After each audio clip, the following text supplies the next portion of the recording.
Una setmana més t'obrim les portes de la cultura, de la que a tu t'agrada perquè al Calidoscopi sempre pots triar. T'oferim tot perquè pegues una miradeta al món de possibilitats que t'envolten. Possibilitats com la fotografia, molt personal i plena de matisos a l'exposició Indivisuals. Pere Huerta i Àlex Ruiz et mostren el seu món a Berreguard. Avui els coneixerem un poc millor. La història, el passat i el futur marcat en els edificis que ens envolten. Detalls que se'n passen però que ens expliquen el pas del temps. Cada edifici, cada façana és característica d'una època. Per a menuts i per a grans, els llibres són per a tots i l'objectiu és fer-los atractius. A la llibreria Ambra és ben fàcil que els xiquets s'enamoren de la literatura. Vols saber com? Doncs t'ho expliquem tot en 30 minuts. Benvinguts al Calidoscopi.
Jo el que intento és transmetre un missatge utilitzant les meves fotografies per acostar a la gent a un compromís social, no? Amb el compromís que jo particularment tinc amb el nostre país, el valencià.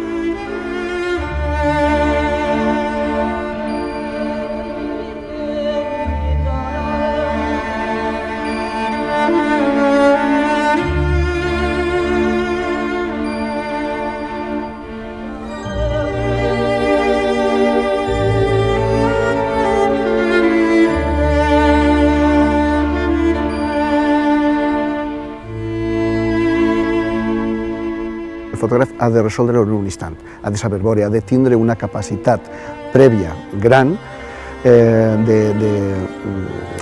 de saber mirar. El que compta és l'honestedat de cada un. Si un fotògraf és honest amb el seu treball i no manipula.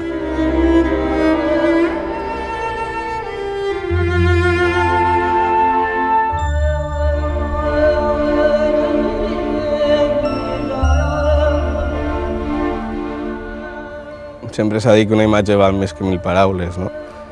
I jo moltes vegades m'agradaria que fora més predominant la imatge al text.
El títol d'Indivisuals és un títol molt ben trobat i és gràcies a la superimaginació molt imaginativa del tio Àlex, que és el imaginador per excel·lència, i resulta que va definir exactament què és el que estaven fent, perquè van decidir que cada un tirarà per un costat, cada un farà un enfocament diferent. Per tant, ja teníem que dos individus anaven a fer un treball únic, indivís, basat, evidentment, com que se suposa que som creadors plàstics i som fotògrafs, lo visual.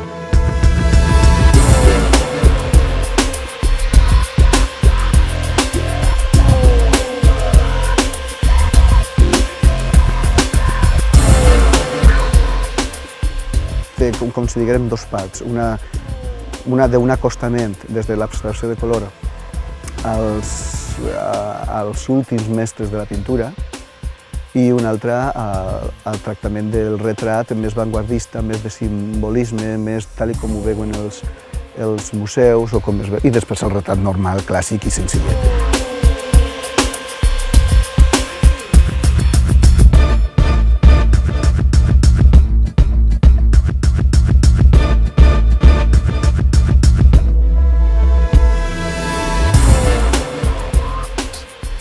Jo he volgut tractar l'individu, però l'individu entès com a part que forma una societat.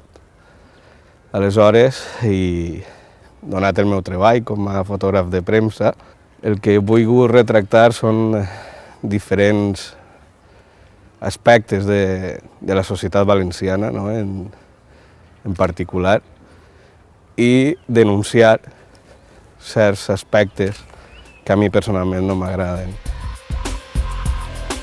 Indivisuals és una selecció de fotografies d'Àlex Ruiz i Pere Huerta, una mostra dels treballs que més els han marcat. No segueixen una línia temàtica, però les seues instantànies es complementen en la primera exposició que realitzen els dos junts.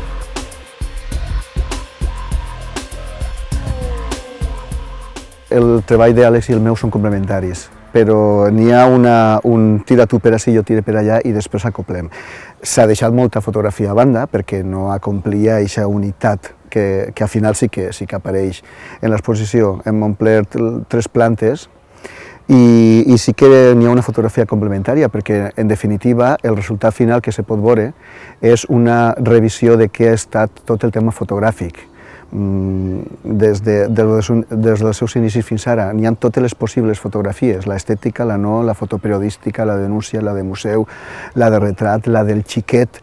Estan totes les fotografies possibles, color blanc i negre, més vanguardista, menys, més clàssica, menys, i és un treball que se resumeix d'aquesta manera.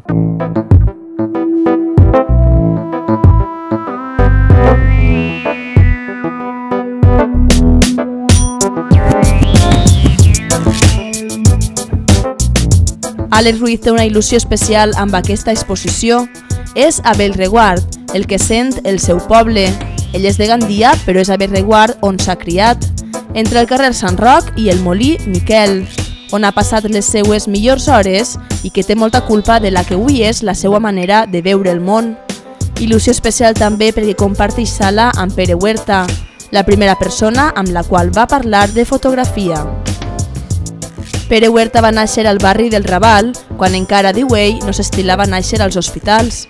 Viu a Gandia i des que era molt menut va començar a fer fotos i a mostrar-les des de fa 6 anys, quan va veure com és d'important que els altres coneguen el teu treball.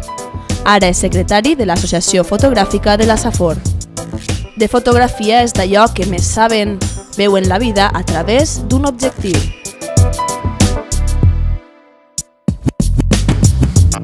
Quan estàs des d'uns plantejaments creatius, aprofites totes aquestes limitacions de la càmera per fer fotografia. O sigui, busques a propòsit desenfocaments, busques a propòsit moviment i busques acostar-te o no a la pintura o a altres disciplines.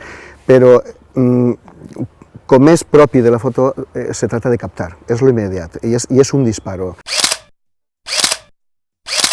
A mi, en un moment determinat, una llum determinada, unes faccions d'un rostre determinat, un aspecte social determinat, és el que m'aporta, no? I el que m'inspira. Sobretot la llum. La llum en fotografia és el bàsic, no? i moltes vegades simplement pel fet de la llum et diu tota la composició fotogràfica que tu facis. Els dos coincideixen en que la seva eina de treball és la càmera digital. No refusen l'analògica ni la manera tradicional de treballar, però el món digital és el que usen cada dia, tant per al seu treball com per a les fotos d'autor. Només és un avanç tecnològic. El canvi de pel·lícula al sensor és irrellevant, l'aparell és el mateix i els resultats també. En quant a la manipulació tan criticada des del boom de la fotografia digital, ha existit des de sempre, ja sigui a través d'un ordinador com dins del laboratori. No els agrada que desprestigien la fotografia digital perquè és la seva forma de vida. Sense anar-nos massa enrere, no fa massa temps EFE va fer públiques unes fotografies del dictador Franco amb Hitler en la seva trobada que tingueren a Hendaya, i ahir ens van poder mostrar unes imatges que la història i la societat havia cregut que eren així des de fa 70-60 anys, i resulta que no, que el dictador tenia els ulls tancats, que no tenia el braç alçat i que l'estació estava buida.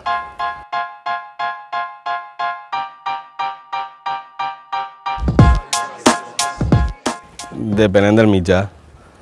Depenent del mitjà, si realment es creu el fotoperiodisme o no se'l creu, simplement és per reomplir l'espai buit que el redactor no arriba a omplir amb text. Se té la idea que qualsevol pot ser fotògraf i qualsevol pot agafar una càmera i fer una foto, això està clar. Però transmetre l'acte, un acte en concret, transmetre el que allí està passant és més difícil. No és simplement arribar, plantar la càmera i disparar, sinó també n'hi ha que buscar la informació que s'està donant en aquest moment, n'hi ha que composar-la i n'hi ha que traure conclusions, exactament igual que fa un periodista.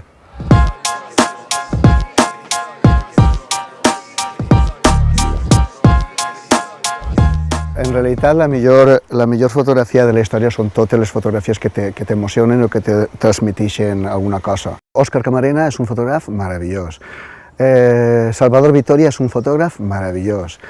Vaig a dir-te fotoperiodistes meravellosos que entren dins d'eixos que fan les millors fotos de la història. Te puc dir Juancho Ribes, te puc dir Ximo Ferri i sobretot i per damunt de moltíssima gent Nacho Francés.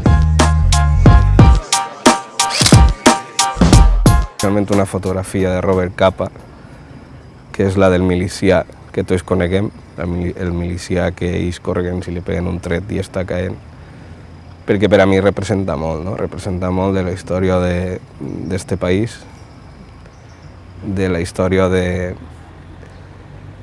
de moltes voluntats que es van perdre, de moltes il·lusions que foren aniquilades, no?